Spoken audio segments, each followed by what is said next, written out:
இந்த பக்கத்தில் இருந்து காட்டுறேன் பாருங்க, இவ்வளோ கல்லுண்டு பார்த்தீங்களா? இந்த கல் எல்லாமே கீழே இருந்தது அப்படின்ற மாதிரி யோசிக்கிறேன். நல்லா அரிச்சு அரிச்சு அரிச்சு எடுத்துட்டுது வளமைக்கு திருப்பவும் வந்துடும்.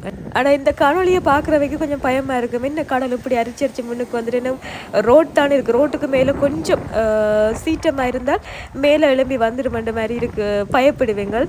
இது எங்களுக்கு பழகிட்டுது. கரையில் இருந்திருந்து கரையோர பிரதேசத்தில் இருந்திருந்து பழகி போட்டுது. அது கொஞ்சம் பாதுகாப்பாக தான் இருக்கணும். இங்கே பாருங்க, இந்த கட்டிடம் எல்லாம் இதில் வந்து இருக்கிறது.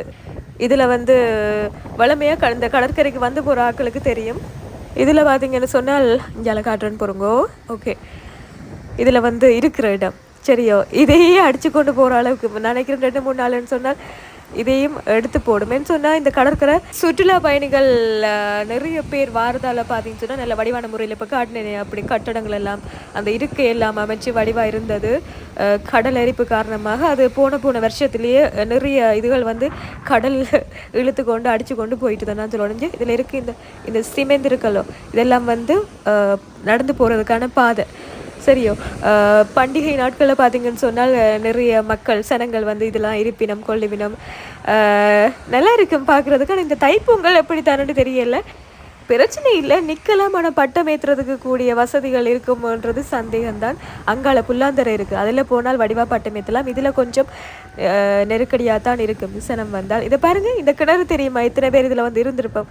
சரியா, நம்மளோட லொக்கேஷன் எல்லாம் இதுதான். ஃபெஸ்டிவல் டைமில் வந்து இதெல்லாம் இருக்கிறது, இடம் பிடிச்சிறது நல்ல சென்டரில் இருந்த வடிவாக எல்லாரையும் பார்க்கலாம்ன்ற மாதிரி.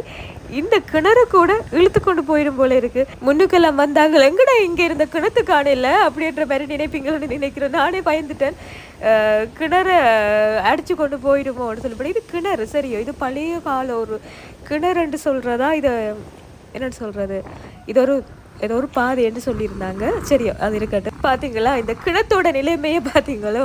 இதெல்லாம் நாங்கள் இருந்த கிணறாடாப்பா அப்படின்னு சொல்லிட்டு இந்த வீடியோவை பார்க்குறவங்க நினைப்பீங்க. சரியோ, இந்த பக்கம் பாருங்கள், சரியான சீட்டம். கொஞ்சமாக பூங்காவுக்கே வந்துடும். அது வந்து சிறுவர் பூங்கா.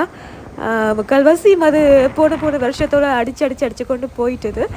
இயற்கைன்னு சொன்னால் அப்படித்தானே, வரைமுறையற்று அது வந்து என்னத்தை காட்டுதோ அதை வந்து நாங்கள் ஏற்றுக்கொள்ள வேண்டும். ஏன்னா நான் இதில் நிற்கிறேன், அந்த அலையோட சாரல் வந்து அடிக்குது. ஏற்கனவே மழையும் துமிக்குது, பனி என்று சாரி, மழையும் துமிச்சு கொண்டு இருக்குது. எனக்கு வேற கோல்டாக இருக்குது. என்னதான் எங்களுடைய பருத்தித்துறை மோர்க்கம் கடற்கரையை வளைச்சி வீடியோ போட்டாலும் எந்த பக்கத்தில் இருந்து பார்த்தாலும் வடிவாத்தான் இருக்குது.